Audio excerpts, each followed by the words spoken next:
Late September 1889. The first frost had touched the meadow grass along Wind River Basin when Ezra Holloway carried the first stone up the eastern face of Wolf Ridge. He was not carrying a rifle. He was not carrying traps. He was not carrying the tools of a man preparing his cabin for another hard season. He carried a heavy round stone, roughly the size of a man's head, cradled against his chest with both arms. Behind him came Miriam Holloway, his 11-year-old daughter, dragging a wooden sled loaded with buckets of yellow clay dug from the creek bank below. Their dog, a rough-coated shepherd named Juno, moved between them, occasionally pausing to sniff at the base of the cliff. At the top of the climb waited 7 dark openings in the sandstone face, each one leading into the same vast interior of stone. Some were narrow enough for a child to slip through. Others were wide enough for a mule to walk through without stooping. Down in the basin, no one could see what he was doing. Not yet. And no one below would have understood the reason behind it if they had. To understand why a grown man was hauling stone and clay to a series of holes in a cliff face while the trapping season approached its peak, one had to look back nearly 2 years. Ezra Holloway was 38 years old that autumn. He had come to Wind River Basin 12 years earlier as a young man with a Sharps rifle, a wagon, and a wife named Hannah. He had built the cabin himself, log by log, along a bend in the creek where the water ran clear even in the driest weeks of August. For 11 winters, that cabin had held. Then came the January of 1888, the month that men in the basin would later refer to simply as the hard month. Snow began falling on the 3rd day of the year and did not stop for 11 days. When it finally paused, the drifts along the north side of the cabin stood taller than a man on horseback. The chinking between the logs had frozen and cracked in 3 places along the western wall. Wind slipped through those cracks in thin, sharp streams. Ezra stuffed them with rags. He stuffed them with wool. He stuffed them with strips of soft leather cut from an old harness. Still, the air moved. By the 2nd week of January, Hannah developed a cough. Ezra piled every blanket in the house on the bed. He kept the stove burning through the night, going through firewood at nearly twice his usual rate. The cabin grew hot near the stove and remained cold along the walls. Moisture collected in the corners. Hannah's cough deepened into something that rattled in her chest each time she breathed. On the 18th day of January, she stopped coughing. Their son, Samuel, was 6 years old at the time. He did not fall ill until early February. Ezra told himself the boy was strong. He told himself the fever would break by morning. He fed the stove. He hung wet cloths near the fire to add moisture to the air. He carried the boy from the cold bed to the warm chair beside the stove and back again, over and over, throughout the night. He did everything a father was supposed to do. Samuel died on the 9th of February. Ezra buried them both beneath the cottonwood behind the cabin when the ground finally softened in April.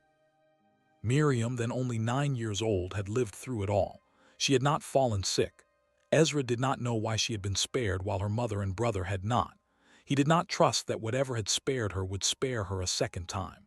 For the rest of that spring and into the summer, he moved through his days like a man walking through fog. He tended his traps. He hunted. He mended fences. But at night, he lay awake staring at the ceiling of the cabin that had failed his family.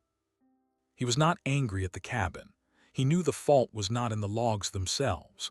The fault was in the idea that 4 walls of wood, no matter how well raised, could hold back an entire season of true cold. He had spent 1 winter fighting the weather from inside a box the size of a wagon bed. He had lost. He would not lose again. The idea of the cave did not come to Ezra all at once. It arrived slowly, the way frost creeps across a window pane, growing 1 thin line at a time until the whole surface has changed. The first line was drawn in late May of 1888, 3 months after Samuel had been laid in the ground. Ezra had been riding along the base of Wolf Ridge, checking a beaver dam that had begun to flood a low meadow he used for grazing. His shepherd, Juno, had chased a rabbit into a crack in the sandstone cliff and refused to come out. Ezra dismounted, tied his horse to a scrub cedar, and climbed the loose scree to reach her. When he pushed through the crack expecting a shallow hollow, he stepped instead into a large chamber. The ceiling rose above his head. The floor stretched back into darkness. Cool air brushed against his face, dry and steady, carrying none of the mustiness he expected from a place sealed away from the sun. He struck a match. The chamber extended perhaps 30 feet before it curved to the right. Loose stone lay scattered along the floor. The walls were smooth sandstone, streaked with pale bands of mineral. He walked deeper, one careful step at a time, and discovered that the chamber connected to another. And another. The passages branched and rejoined. Some ended in blank walls. Others opened into rooms large enough to hold a small barn. When his match burned down, he lit another. When his supply of matches began to shrink, he turned back. Outside, blinking in the bright afternoon light, he studied the cliff face carefully for the first time. He counted 7 separate openings, spread across roughly 200 feet of ridge. Some were high on the cliff, requiring a climb. Others sat nearly at ground level. He walked the length of the cliff, marking each opening in his mind. Then he rode home and told no one. For the rest of that summer, the cave sat quietly at the back of his mind. He thought of it while chopping firewood. He thought of it while mending harness leather. He thought of it while eating supper across the table from Miriam, watching her push food around her plate with the same quiet care her mother had once used. He did not yet know what he wanted from the cave. He only knew that it existed, and that it had held its cool, dry air through the heat of a Wyoming summer without changing. In early July, he carried an axe and a lantern back to the ridge. He spent 3 days exploring the interior more carefully. He mapped it roughly with a piece of charcoal on a scrap of tanned hide, marking the 7 entrances and tracing the passages that connected them. The interior was not one cave. It was a system, a network of chambers linked by narrow throats of stone. In one large room near the center, he found a small pool of water fed by a slow drip from the ceiling.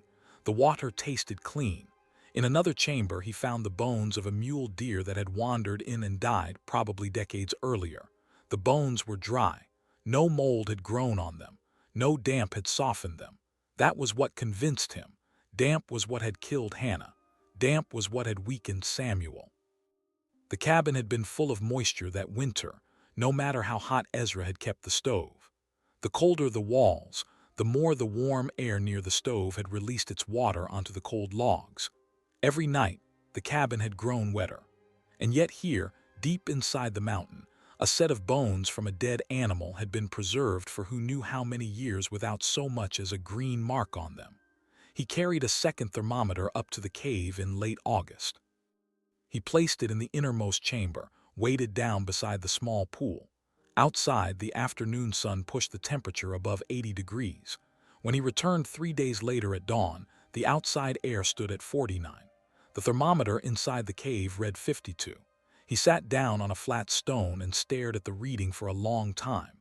The cave was not a shelter. The cave was a room the mountain had already built. All he had to do was learn how to close the doors. Through the autumn of 1888 and the winter that followed, Ezra did not touch the cave. He watched it. He rode past the base of Wolf Ridge at least once a week when his trapping route allowed it, and he noted the way snow drifted against each of the 7 openings. Some collected large banks of powder that packed hard and stayed until April. Others, angled differently against the prevailing wind, remained nearly clear all season. He wrote nothing down. He carried the observations in his head, the way a man carries the shape of a trail he has walked 1,000 times. That winter was mild by Wyoming standards. Temperatures rarely dropped below 0. Snow fell in modest amounts and often melted between storms. Ezra and Miriam passed the season in the cabin without incident. The chinking held. The stove drew well. Miriam grew 2 inches and lost a tooth. Ezra caught more mink than he had in any previous year. If a stranger had ridden through the basin that spring, he would have seen a widowed trapper and his daughter making a quiet living on the land, and he would have seen nothing else. But Ezra knew the mild winter had been a gift, not a promise. He had spoken with old men in the basin who remembered the winter of 1866, when snow had piled to the eaves of every cabin from the Sweetwater to the Big Horn. He had spoken with a Shoshone trader named Two Elk who had described a winter, long before white men had come to the valley, when the cold had killed half the buffalo and every horse that could not reach the wind-scoured southern slopes. Weather in the Wind River country came in cycles. A mild year was often a warning that a harder one was drawing near.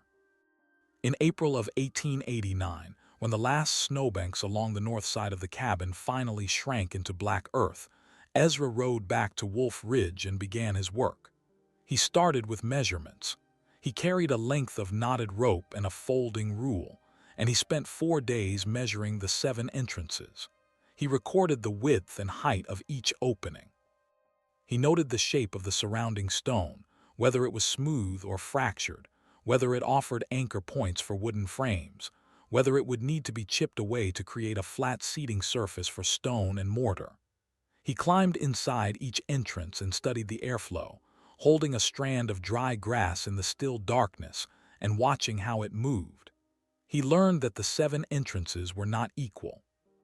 3 of them on the western face of the ridge caught the prevailing winter wind directly. Those would need the heaviest seals. 2 others on the eastern face were sheltered by the bulk of the ridge itself and received little direct wind. Those could be closed more simply. The remaining 2 sat near the top of the cliff, angled almost upward, and would need to be treated as chimneys. He would seal them partially and leave openings that could be adjusted to control airflow through the entire cave system.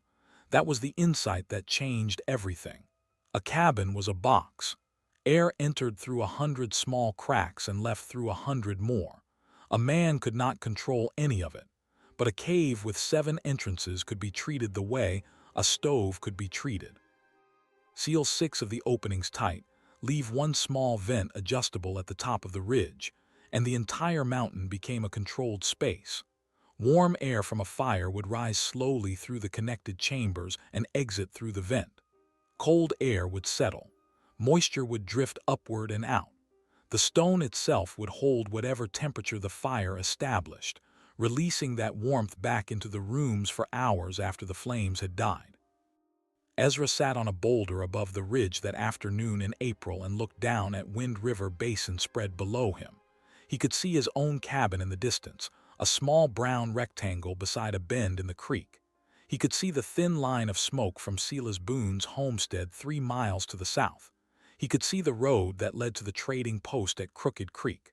None of them, he thought, understood what winter really was. Winter was not a season. Winter was a weight. And a man could not fight weight with wood. He could only fight it with stone. He began work the following morning. The stones came first. Ezra spent the whole of May and half of June gathering them. He worked in the cool, early hours before the sun climbed above the ridge, and he worked again in the long evenings when the shadows stretched east across the basin. He hauled stones from the creek bed, where the water had rounded them into smooth ovals that fit together well.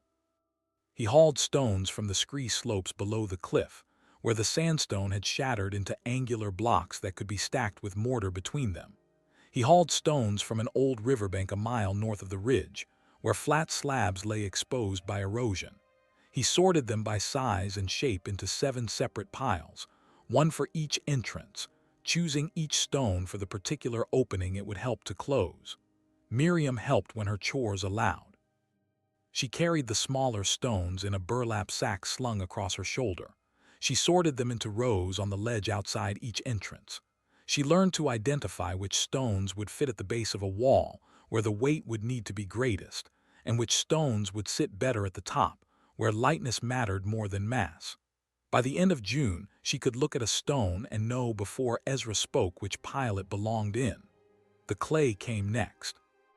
In the second week of June, Ezra dug a large pit along the creek bank near the base of Wolf Ridge, where a seam of yellow clay ran through the soil. He piled the clay onto a canvas sheet and hauled it up the slope in loads of 30 or 40 pounds. Miriam followed with buckets. When they had accumulated a pile roughly the size of a small hayrick, Ezra began mixing it with dry grass and horse manure, working the materials together with his bare feet inside a shallow wooden trough. The result was a thick, sticky mortar that would harden slowly and bond stone to stone without cracking through the long freeze. He tested it first on a small practice wall built at the base of the ridge. He waited 3 weeks. When the wall held through a heavy July thunderstorm without softening or slumping, he began the real work. The first entrance he sealed was the smallest, on the southern end of the ridge. It measured just under 3 feet high and roughly 2 feet across at its widest point. He filled it in a single day, laying stones from the bottom upward, packing mortar between each layer, leaving only a small square gap near the top that could be closed later with a fitted stone plug. When the wall was complete, he stepped back and studied it. From 10 paces away, it looked like part of the natural cliff. The stones matched the sandstone around them. The mortar had already begun to dry to a color close to the surrounding rock. Only the straight line at the top of the sealed section gave away the work of human hands. The second entrance, larger and more complex, took him 4 days. The third took nearly a week. By the end of July, 3 of the 7 openings had been closed, and Ezra had begun to understand the true scale of what he had undertaken. It was during the 4th sealing that Silas Boone found him. Silas rode up the base of the ridge on a bay gelding one afternoon in early August. He was a broad-shouldered rancher of 45 who had come to the basin 2 years before Ezra, and he was known throughout the country for 2 qualities that did not often meet in the same man. He was direct, and he was patient. He would say what he thought without softening it, but he would also listen carefully to whatever came back at him. He tied his horse to a scrub cedar and climbed the loose scree to the ledge where Ezra was working. Miriam was mixing mortar in the wooden trough. Juno lay in the shade of a large stone, watching the men approach. Silas stopped at the edge of the ledge and looked at the 3 completed walls. He looked at the 4th wall, half finished. He looked at the piles of sorted stones along the ledge. He looked at Miriam, then at Ezra. "Are you closing off the mountain?" he asked. Ezra set down his trowel. He wiped his hands on his trousers. Then he told him the truth. He told Silas about the winter of 1888. He told him about Hannah's cough and the way the moisture had gathered on the cold logs of the western wall. He told him about Samuel and the 9 nights of fever. He told him about the cave he had discovered the following spring, and about the bones of the mule deer that had lain preserved for years without a mark of damp on them. He told him about the thermometer he had left in the innermost chamber, and about the reading he had taken at dawn on a cold morning in August. He told him about the 7 entrances, and about the plan to seal 6 of them tight while leaving 1 adjustable vent at the top of the ridge. Silas listened without interrupting. When Ezra finished, the rancher was quiet for a long moment. He looked at the sealed walls again. He looked at the pile of stones waiting for the 4th entrance. He looked at Miriam, who had stopped mixing mortar and was watching the 2 men with the still attention of a child who had learned early to read the moods of adults. "How much wood have you cut?" Silas finally asked. Ezra told him. 2 cords of dry pinyon and juniper, cut the previous summer and stored under canvas along the base of the ridge. Another cord and a half of green wood, cut that spring and stacked to season through the summer heat. Silas nodded slowly. "That's not enough for a full winter in a cabin." "It's not for a cabin," Ezra said. Silas turned and looked out across the basin. The afternoon sun was beginning to slant toward the western ridges. Cattle grazed in the middle distance. A thin plume of smoke rose from a homestead along the creek. He was quiet for a long time. "My grandfather kept sheep in the old country," he said at last. "In the winter he put them inside a stone barn that was built into the side of a hill. The hill made 3 of the walls, the stone made the 4th. He said a lamb born in that barn in January had a better chance than a lamb born in a wooden shed in April." He paused. "I have not thought about that barn in 30 years. He looked back at Ezra. "The cave holds its temperature, I believe you. But a cave is not a house. It has no windows. It has no floor beyond what the mountain gave it. If you seal the entrances and something goes wrong inside, you will not be able to get out fast." Ezra nodded. "That is why I am leaving 1 vent adjustable, and why I will build the main entrance so it can be opened in seconds." Silas studied the 4th entrance, half sealed, then looked at Miriam. "You have thought about the girl. She is the reason I am doing this." Silas said nothing more for a long moment. Then he walked over to the pile of stones beside the fourth entrance, picked up a heavy round one and carried it to the base of the wall. He looked at Ezra. "Show me how you want it laid." They worked together until the sun dropped behind the western ridges. Silas did not ride home that night. He unsaddled his horse and slept beside the practice wall at the base of the cliff. In the morning, before the sun had cleared the eastern rim of the basin, he was already carrying stones up to the ledge. He stayed for 3 days. He did not speak much. When he left on the fourth morning, he clasped Ezra's shoulder once, mounted his gelding, and rode down toward the basin. He did not offer an opinion on whether the plan would work. He did not tell Ezra to stop. He did not tell him to continue. He simply left. Ezra understood what the visit had meant. Silas Boone was not a man who gave his time to foolishness. If he had thought the plan was madness, he would have said so plainly and ridden home the same afternoon. He had stayed for 3 days. He had carried stones. That evening, as Ezra and Miriam ate their supper on the ledge outside the fourth entrance, Miriam asked whether Mr. Boone would tell others in the basin what they were doing. Ezra thought about it for a while before he answered. "He will tell them what he saw," he said. "He will not tell them what to think."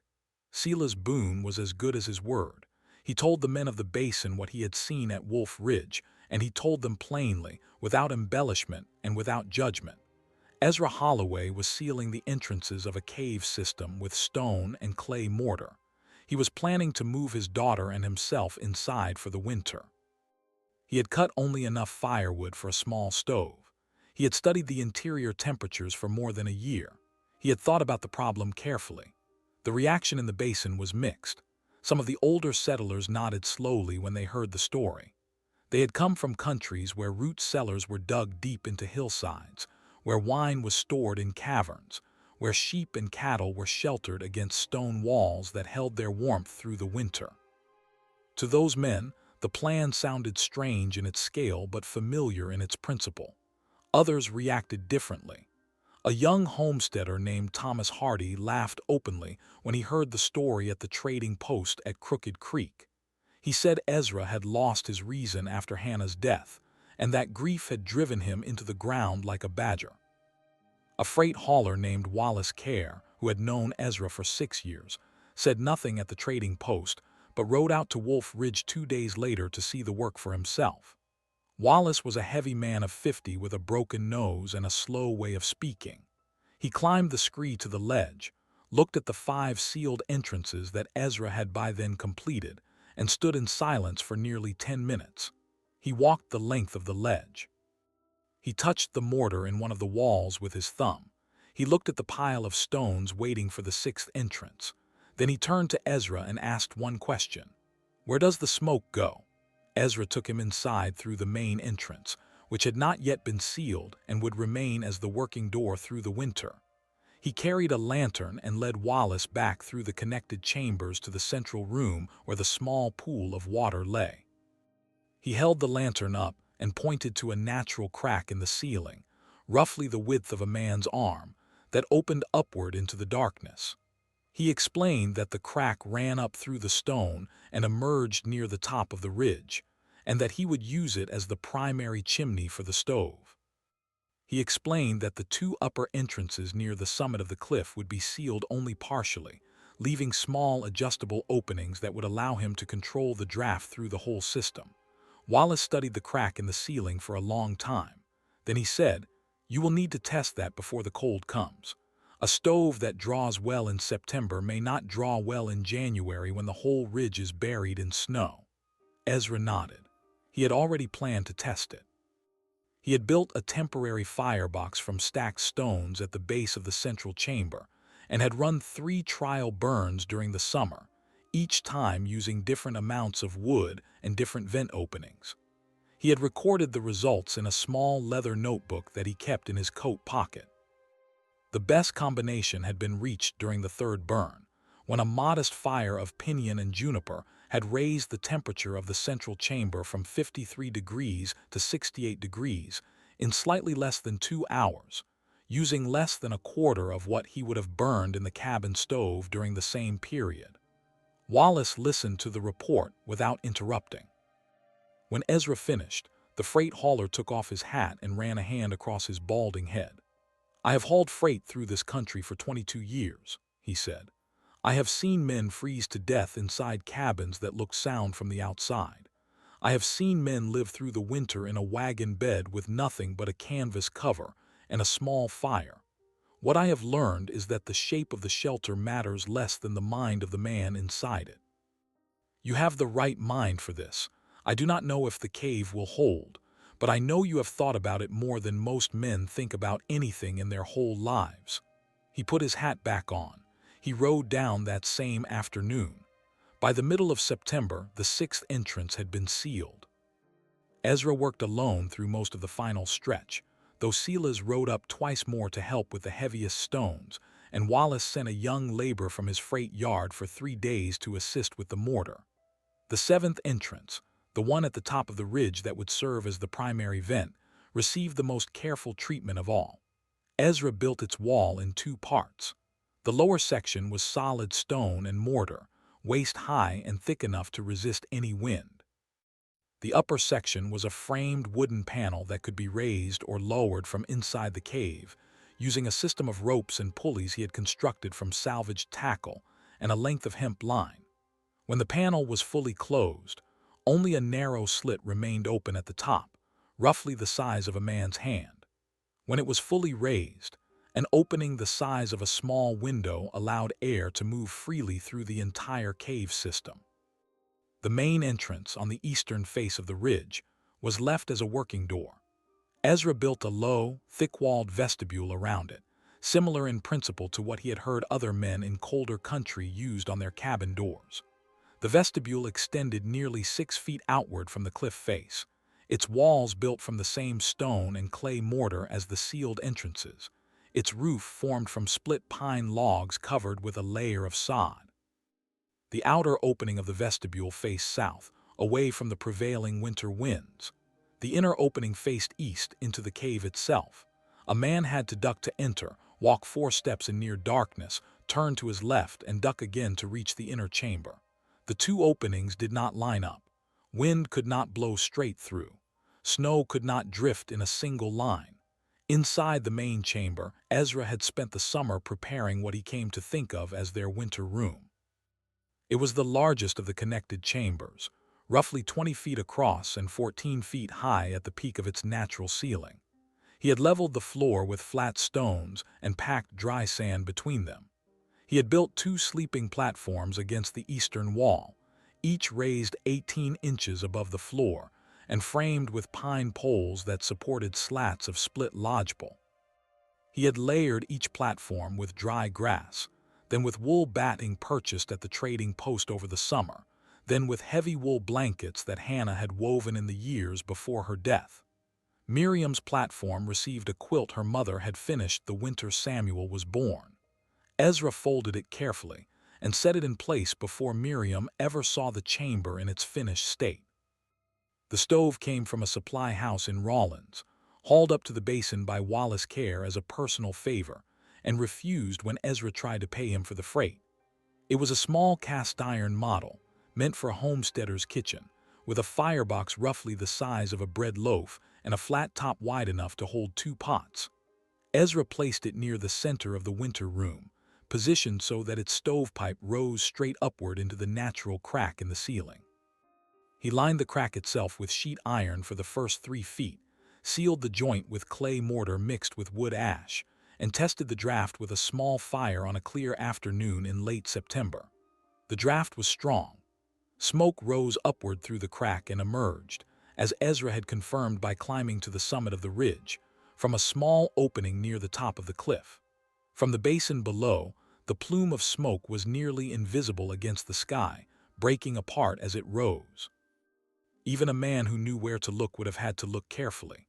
That evening, sitting on his sleeping platform with Miriam at the small folding table he had carried inside, Ezra watched his daughter eat a bowl of stew by the light of a single oil lamp. The chamber was quiet. The stone walls held the day's warmth. Juno lay at the foot of Miriam's platform, her chin resting on her paws. Outside, a light rain had begun to fall. "It is nice in here," Miriam said. "It is quiet." Ezra nodded. He did not tell her what he was thinking, which was that the true test had not yet come.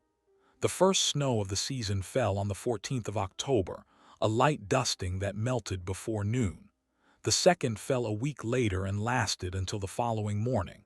By the 1st of November, the ridges of Wind River Basin were white to their bases, and the creeks had begun to skim over each night. Ezra and Miriam moved fully into the cave on the 3rd of November, carrying their remaining supplies up the slope in 3 trips over 2 days.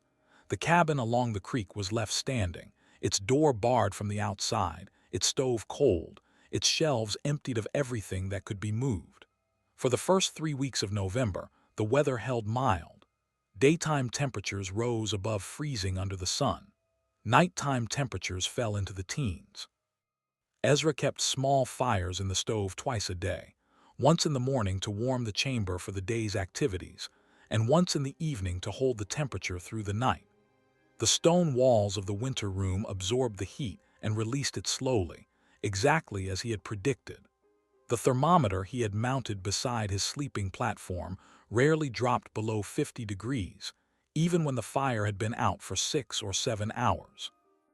He recorded the readings in his leather notebook each morning and each evening, along with the outside temperature, the wind direction, and the amount of wood he had burned since the previous entry. Miriam adapted to the cave more quickly than Ezra had expected. She had brought her school books and her sewing basket, and she claimed a corner of the chamber near her platform as her own. She hung her coat and her scarf on wooden pegs Ezra had driven into a crack in the stone wall. She lined up her 3 tin cups on a natural ledge above her platform, and she placed a small carved wooden horse that Samuel had once owned beside them. She did not speak of her brother often, but Ezra noticed that she touched the wooden horse each night before she slept. Juno adapted more slowly. For the first several days, the shepherd was restless. She paced the length of the chamber. She stood at the vestibule opening and stared out into the pale daylight beyond. She whined softly when Ezra closed the inner curtain at night. By the end of the first week, she had settled. She chose a spot near the stove, on a folded blanket Ezra had placed there for her, and she remained there through most of the day. At night, she moved to the foot of Miriam's platform. On the 21st of November, Silas Boone rode up the slope for what he called an inspection. He tied his horse at the base of the ridge, climbed the scree, ducked through the vestibule, and stood inside the winter room for nearly 10 minutes without speaking. He looked at the walls. He held his hand near the stove. He touched the mortar joints of the sealed inner passages, checking for moisture. He examined the drip line beneath the ceiling crack that served as the chimney, looking for signs of soot or leak. He walked to the small water pool in the central chamber, knelt down, and drank from a tin cup Ezra offered him. "You have done it," he said at last. Ezra shook his head. "The cold has not truly come yet." Silas looked at him. "The cold has come, it has only not come with force." "That is what I meant." Silas nodded. He accepted a second cup of water, drank it, and then reached into his coat and pulled out a folded piece of paper. He handed it to Ezra without explanation. Ezra opened it. It was a rough weather report, the kind that traveled from settlement to settlement along the freight routes. It had come up from a station near Fort Bridger 4 days earlier, passed through the trading post at Crooked Creek the previous afternoon, and been carried out to Silas that morning by a neighbor.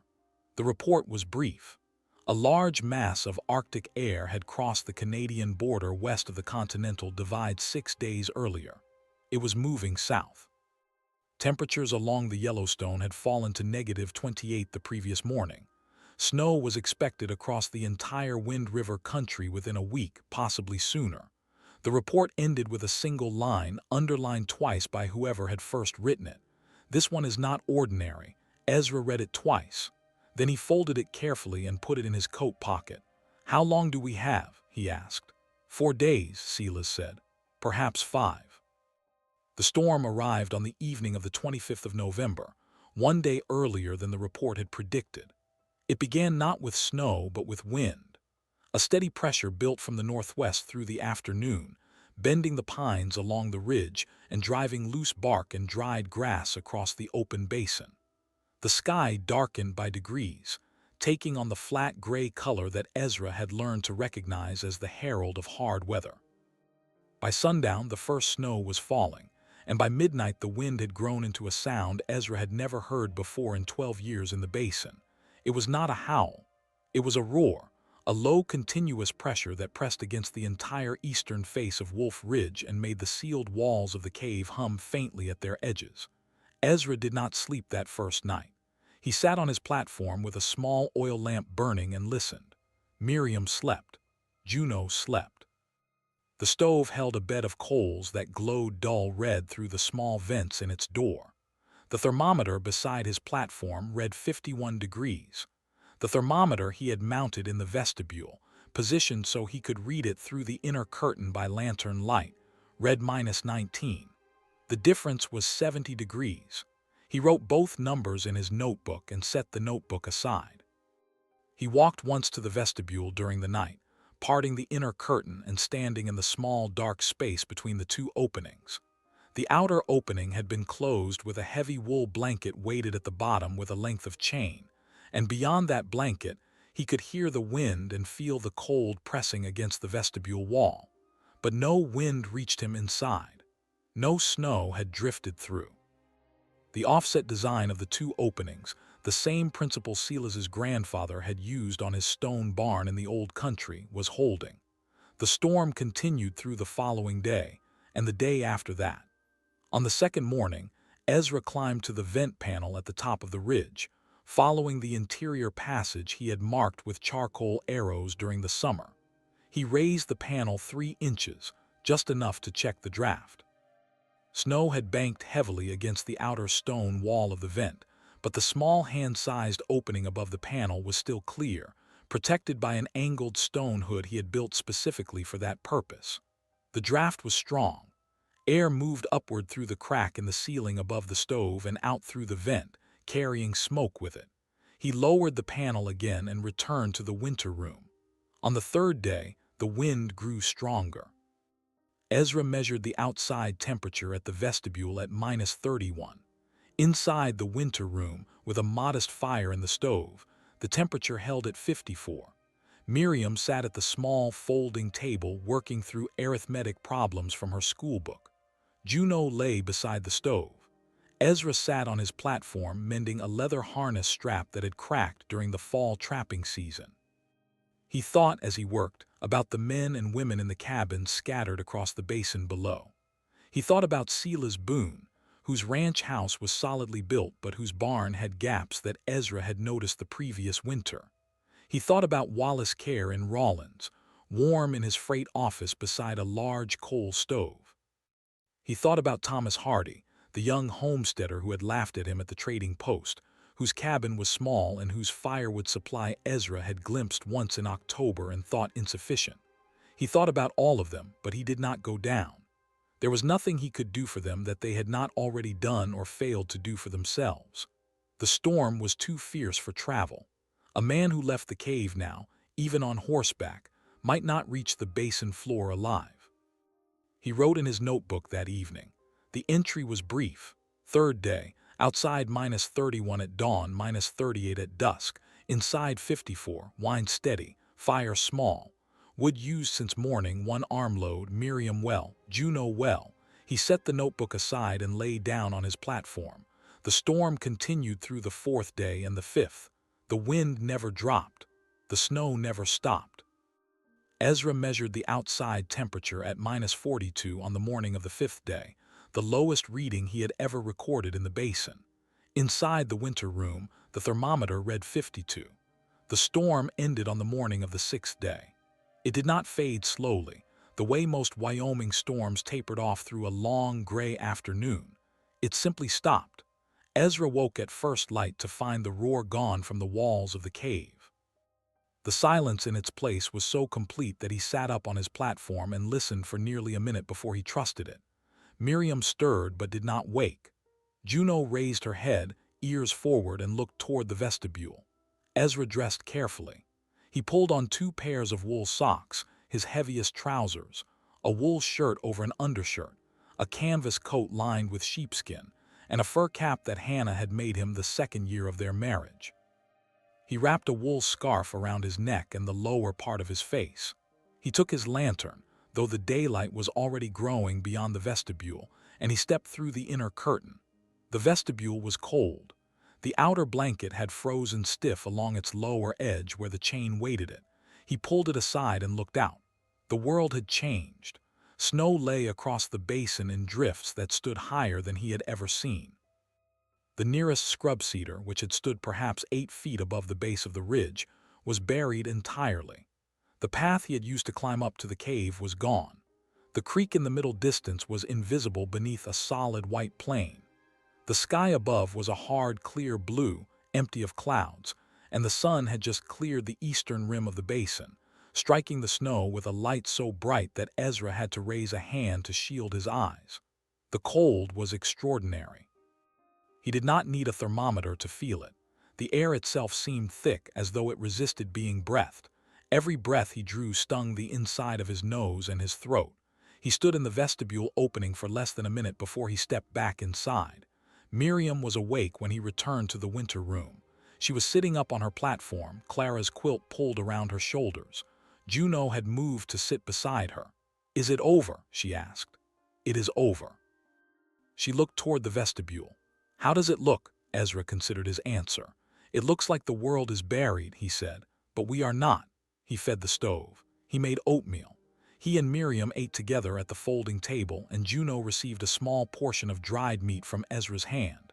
After breakfast, Ezra climbed to the vent panel and raised it fully. Cold, clean air moved through the cave system, drawn upward by the fire in the stove and out through the vent above. He held his palm near the crack in the ceiling and felt the steady rise of warm air being replaced by cool. Silas Boone reached the ridge on the 3rd day after the storm ended. He came on snowshoes, having left his horse at his ranch, and he was thinner than Ezra remembered him from 3 weeks earlier. He climbed the drift-covered slope slowly and ducked through the vestibule and stood in the winter room and looked at Ezra and Miriam and Juno with an expression that Ezra had never seen on his face before. "You are alive," he said. "We are alive."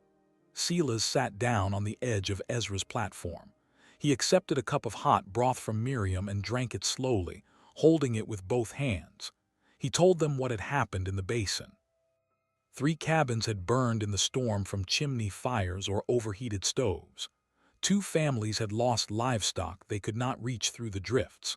Thomas Hardy, the young homesteader who had laughed at Ezra in October, had been found alive but frostbitten in his cabin the previous afternoon, and would likely lose several toes on his left foot.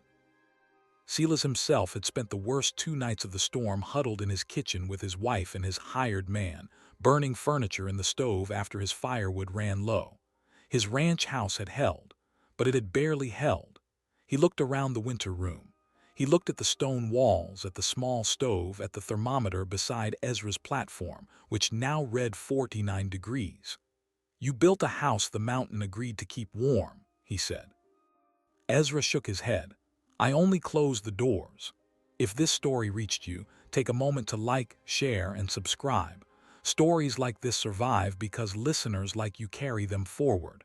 Leave a comment about the shelter you would build if the choice were yours, and tell us in the comments below what winter has taught you. Peace.